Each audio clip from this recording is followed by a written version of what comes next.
Terrorists swearing allegiance to the self-styled Islamic State have carried out dozens of attacks like the one in Paris this year. Some received more coverage than others. 17 people died in attacks claimed by both IS and Al-Qaeda on the French capital in January, including several contributors from Charlie Hebdo and the policeman Ahmed Mirabat.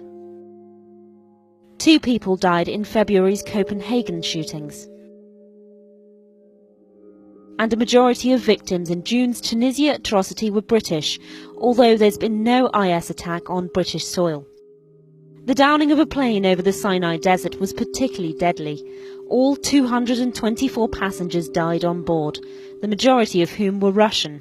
A local branch of IS claimed responsibility.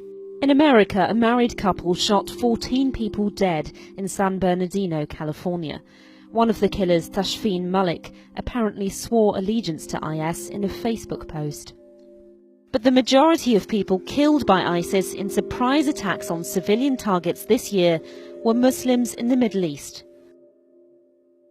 Libya was hit several times during the early part of the year.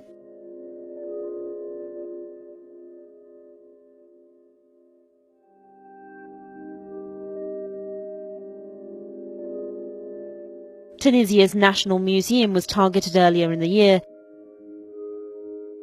as well as the attack on the beach in Sousse.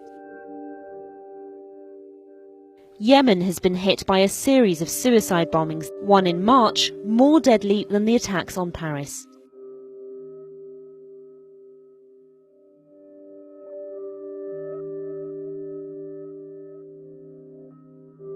Shia mosques and gatherings in Saudi Arabia have also been targeted throughout 2015.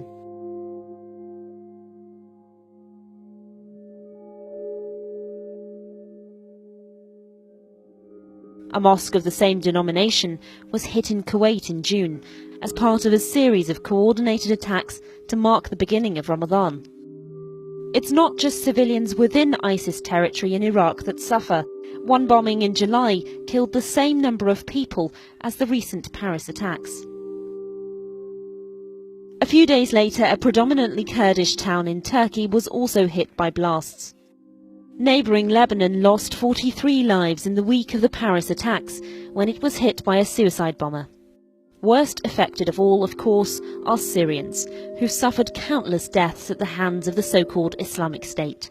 Our figures don't include their deaths, nor do they include the thousands of civilians killed in war zones in Iraq, or prisoners executed in cold blood, which include Shia Muslims, as well as aid workers, Christians and members of the Yazidi minority. And we haven't counted attacks on members of military and security forces in Iraq, Syria, Turkey, Jordan, Lebanon, Egypt, Libya and Saudi Arabia. Or deaths in Nigeria from Boko Haram, which has pledged allegiance to ISIS. Add these up, and Muslims form an even bigger proportion of all deaths attributable to the Islamic State group across the globe.